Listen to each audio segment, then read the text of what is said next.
3,30,00,000 টাকার টোটাল কাজের কি প্রস্তাব দিয়েছি, কেউ চাইলে আমার কাছ থেকে নিতে পারে, আমার হাতে আছে। এক নম্বর, সবটা আমি তোমার পাবলিক ডোমেইনে করবে, এটা আমার হাতে আছে। পেছন দিকে যারা দাঁড়িয়ে আছেন, 3,30,00,000 টাকার কাজ কি করতে চাই, এত লোকের চাপ করেছিলাম আমি যখন আসছি। এবার আসে আমি 3,30,00,000 টাকার যে কাজ জমা করেছিলাম, সেখানে আমাকে ডিলে করিয়ে 1,99,9,158 টাকার কাজ করার সুযোগ দিয়েছে। অর্থাৎ টেন্ডারটা ছেড়েছে, ঠিক আছে, থাকলো তাহলে প্রায় 1,30,00,000 টাকা, তাই তো? নওশাদ সিদ্দিকী বলেছিল বাকি থাকলে বাড়ি থেকে এনে করে দেবো, আর 3 কোটি বাকি থাকলেও বাড়ি থেকে করে দেবে, ঘোষণা দিয়েছিলাম তো। তাহলে ঘটনার সাথে জবানের সাথে কথার মিল রাখতে হবে কি হবে না, হবে কি হবে না। আমি এখান থেকে বলছি নওশাদ সিদ্দিকীর উদ্যোগে, হ্যাঁ, গাঁটের টাকা দিয়ে 1,37,51,125 টাকার কাজ চলছে আমার। কি বলছি বুঝতে পারছেন না? তালিকা ছোট হয়ে গেল ভাই। 1,37,00,000 টাকা ভাই বাড়ি থেকে নিতে হচ্ছে। কি বলেছিলাম? 3,30,00,000 টাকার মধ্যে সরকার যদি 1 কোটি টাকা কাজ করার সুযোগ দেয়, এটা মানবেন না যে আর 2,30,00,000 টাকার কাজ নওশাদ করতে পারলো না, কিন্তু এটা মনে করবেন যে সরকার করতে দেয়নি। কারণ বৈধ কাজ এমএলএ হিসাবে অন্যরা কতটা পারছে না পারছে বড় কথা নয়, নওশাদ সিদ্দিকী সবটাই পারবে, ভাঙর সেই পথ দেখিয়েছে।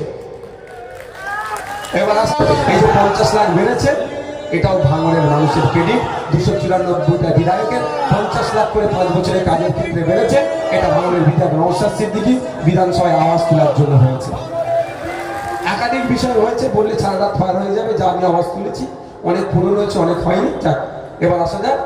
এখন আমি এই 17তম বিধানসভাতে, এটা 17তম বিধানসভায় আমরা 3,30,00,000 টাকার কাজ করতে পারবো। এই 3,30,00,000 টাকার 30 পয়সা কিন্তু আমি হাতে পাবো না, এর প্রচুর বড় গেড়া কল আছে। কি হবে? আমি বলে দেবো ওই মন্দিরের ওখানে কাছে একটা লাইট দরকার, ওই ঈদগার ওখানে একটা লাইট দরকার, ওখানে একটা কল দরকার, ওই আইসিডিএস স্কুলের ওখানে বাচ্চারা যায়, ওদের পানীয় জলের সমস্যা, একটা কল দরকার। এগুলো বলবো কাকে? ডিস্ট্রিক্ট প্ল্যানিং অফিসারকে বলবো, আর ডিস্ট্রিক্ট ম্যাজিস্ট্রেটকে দিয়ে তারা এটা নেবে। তারপরে কনসার্ন ডিপার্টমেন্টে যাবে, যাওয়ার পরে আপনার কোন কোন এজেন্সিকে দিয়ে করাবো সেটা হবে। তারপরে ওই কি বলে টেন্ডার হবে, কাজ হবে, দীর্ঘ প্রসেস। আমি প্রথমে চেয়েছিলাম আমার 1 নম্বর ব্লক 2 নম্বর ব্লককে কাজটা করাবো, কাজও দিয়েছিলাম, অল্প কাজ করেছে, কোয়ালিটি একদম ধ্বংস করে দিয়েছে, মানে ঝেড়েছে। আর বাকিটা আমাদের ধীরে করবে। বাধ্য মমতা ব্যানার্জির কাছে গিয়েছিলাম, আপনারা দেখেছিলেন, তারপর কিছু কাজ ছেড়েছে। এবার আসা যাক, আমি অনেক আগে ঘোষণা দিয়েছিলাম, মাথা তুলে কথা বলেছি, মাথা তুলে প্রমাণ করে দেবো। কি বলেছিলাম? 3,30,00,000 টাকার মধ্যে সরকার যদি 1 কোটি টাকা কাজ করার সুযোগ দেয়, এটা মানবেন না যে আর 2,30,00,000 টাকার কাজ নওশাদ করতে পারলো না, কিন্তু এটা মনে করবেন যে সরকার করতে দেয়নি। কারণ বৈধ কাজ এমএলএ হিসাবে অন্যরা কতটা পারছে না পারছে বড় কথা নয়, নওশাদ সিদ্দিকী সবটাই পারবে, ভাঙর সেই পথ দেখিয়েছে। এবার আসা যাক, আমি 3,30,00,000 টাকার টোটাল কাজের কি প্রস্তাব দিয়েছি, কেউ চাইলে আমার কাছ থেকে নিতে পারে, আমার হাতে আছে। 1 নম্বর, সবটা আমি তোমার পাবলিক ডোমেইনে করবে, এটা আমার হাতে আছে। এটা টোটাল 3,30,00,000 টাকার কোথায় কোথায় আমি কাজ কি করতে চাইবো সেটা জমা করেছিলাম। এবার আসা যাক, আমি 3,30,00,000 টাকার যে কাজ জমা করেছিলাম, সেখানে আমাকে ডিলে করিয়ে 1,99,9,158 টাকার কাজ করার সুযোগ দিয়েছে। অর্থাৎ টেন্ডারটা ছেড়েছে, ঠিক আছে, থাকলো তাহলে প্রায় 1,30,00,000 টাকা, তাই তো? বাকি রইল। নওশাদ সিদ্দিকী বলেছিল 30 লাখ বাকি থাকলে বাড়ি থেকে এনে করে দেবো, আর 3 কোটি বাকি থাকলেও বাড়ি থেকে করে দেবে, ঘোষণা দিয়েছিলাম তো। তাহলে ঘটনার সাথে জবানের সাথে কথার মিল রাখতে হবে কি হবে না, হবে কি হবে না। আমি এখান থেকে বলছি নওশাদ সিদ্দিকীর উদ্যোগে, হ্যাঁ, গাঁটের টাকা দিয়ে 1,37,51,125 টাকার কাজ চলছে আমার। কি বলছি বুঝতে পারছেন না? তালিকা ছোট হয়ে গেল ভাই। 1,37,00,000 টাকা ভাই বাড়ি থেকে দিতে হচ্ছে। কথা দিয়েছিলাম, কি বলছি বুঝে আসছে? 3,30,00,000 টাকার মধ্যে 1,99,09,158 টাকার কাজ টেন্ডার ছেড়েছে, কাজ হয়েছে। কিন্তু বাকি প্রায় 1 কোটি আমি আরো 6,07,283 টাকার এক্সট্রা কাজ করে দিচ্ছে আমার 3,30,00,000 ওপরে। ভালো করে বোঝার চেষ্টা করো, হিসাব নালে গুলিয়ে যাবে। প্রথম কথা হচ্ছে আপনাদের এখানে হিসাবে 5 বছরে একজন এমএলএ 3,30,00,000 টাকার কাজ করবে, তার মধ্যে সবটাই সরকারি টাকা। সরকারি টাকায় কাজ প্রায় 2 কোটি টাকা। তাহলে 1,30,00,000 টাকা কোথায় গেল? আমি ঘর থেকে নেবে কাজ করেছি। এবার কোথায় কোথায় কাজ করেছি না করেছি না প্রশ্ন থাকতে পারে তো?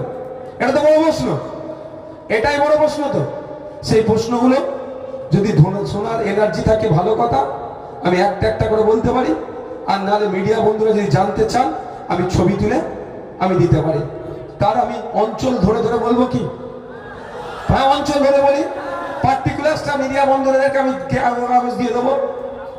এটা হচ্ছে বামনঘাটা অঞ্চলে। বামনঘাটা অঞ্চলে 10,27,527 টাকার কাজ আমি করেছি এমএলএ ল্যাডের। ঠিক আছে, কি কি করেছি মিডিয়ার বন্ধুরা জানতে চাইলে ছবি নিতে পারে না। এবার আসা যাক চালতামেরিয়া অঞ্চল।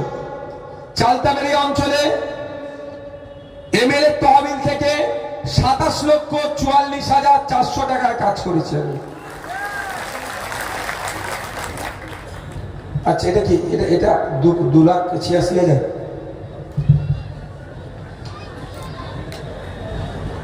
আচ্ছা,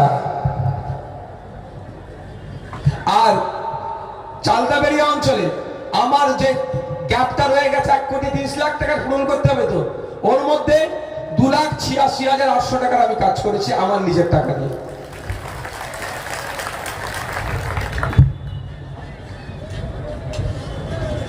এবার আসা যাচ্ছে ভগবানপুর অঞ্চল। এমএলএ তহবিল থেকে অর্থাৎ বিধায়ক তহবিল থেকে কাজ করেছি আমি। কাজ হয়েছে 25,81,200 টাকা। সরি, হ্যাঁ, 25,81,200 টাকার কাজ এমএলএ তহবিল থেকে। আর আমার ওই গ্যাপ পূরণে আমি খরচ করেছি 8,60,400 টাকা।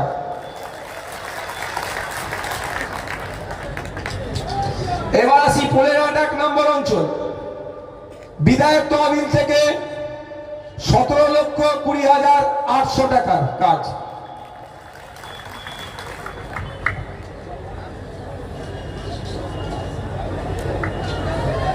হ্যাঁ, দাঁড়াও না। এবার আসছে ভোগালী 2 নম্বর অঞ্চল। বিধায়ক তহবিল থেকে খরচ হয়েছে 10,10,325 টাকা। যারা এতদিন করে কামনি খাচ্ছিল আমার নামে 4টে পোস্ট করে আজ থেকে গেল তো তাদের। আমি অত মন থেকে খারাপ ছেলে নয় ভাই, তাদেরও আমি করে কামনি খাওয়ার জায়গা ছেড়ে আজকেও যাবো আমি। বুঝতে পারছেন না কি বলছি? আরে 4টে পোস্ট করলে যদি 500 টাকা পাই, একটু 4টে পোস্ট করে জায়গাটা ছাড়তে হবে না তাদেরকে? আমি তাদেরকেও সুযোগ দেবো। এবার আসা যাক প্রাণগঞ্জ অঞ্চল। এমএলএ তহবিলের মোট খরচ 13,10,400 টাকা। আর আমি আমার উদ্যোগে খরচ করেছি 17,20,800 টাকা, মানে এমএলএ আগের থেকে বেশি টাকা। এইবার আসছে আমি বেহাতে 1 নম্বর অঞ্চল। বিধায়ক তহবিলের মোট খরচ হয়েছে 5,73,600 টাকা। আর আমি আমার উদ্যোগে যেটা হয়েছে 8,60,400 টাকা। ওরা দেখতে পাই না কেন বলুন? তবে তো ফিতে কেটে উদ্বোধন করি না, আমি চুপচাপ কাজটা করিয়ে নিয়েছি। তো একটা জায়গায় জানতে পেরে গিয়ে একটু ডিস্টার্ব করছে, কাজ সেগুলো চলছে চাকরি। আচ্ছা, এই পালানো কাগজ পালানো।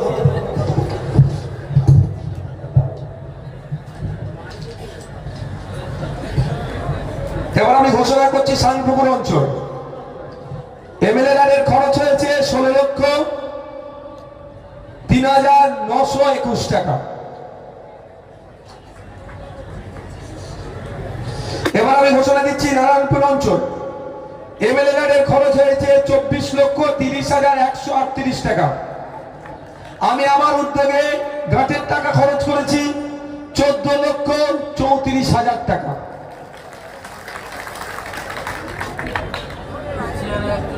আমার বড় ভাইদের একটা ঘোষণা দিয়েছিল হসপিটালের কথা, জমির সমস্যা নিয়ে হয়ে উঠতে পারেনি, তবে আমি কথা দিয়েছি আপনাকে, একটা কথা দিয়ে দিতে পারি, সৃষ্টিকর্তা যদি আমাকে প্রাণে বাঁচিয়ে রাখে, ভাঙড়কে বড় ভাইদের স্বপ্ন আমি পূরণ করবো দায়িত্ব নিয়ে। আর যদি কোনো সহায়তায় ব্যক্তি অন্তত জমির জন্য এগিয়ে আসে তাহলে তো শোনাই সহাগা। আসা যাক পোলেঘাট 2 নম্বর অঞ্চল বিধায়ক তহবিল থেকে মোট খরচ করছি ওখানে আমি 11,04,581 টাকা।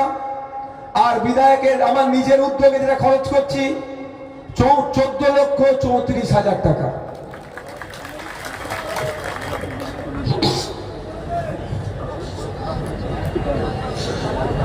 জাগলগাছি অঞ্চল ভাঙড় 1 নম্বর ব্লক বিধায়ক তহবিলের মোট খরচ হয়েছে 16,12,800 টাকা।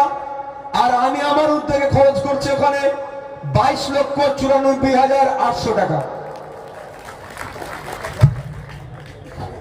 জাগলগাছি নেতারাই বেশি হইহই করে না জানি, ওখানে 16, 22, 38 প্রায় 39 লক্ষ টাকার কাজ হয়েছে। আব্দুল সেলিম তোমরা বেশি কাজ করেছো, আব্দুল মোল্লার ভাই ভাইরা। ভোগালী 1 নম্বর অঞ্চল বিধায়ক তহবিলের মোট খরচ হয়েছে 5,13,000 টাকা। আর আমি আমার নিজস্ব উদ্যোগে খরচ করছি 22,94,400 টাকা।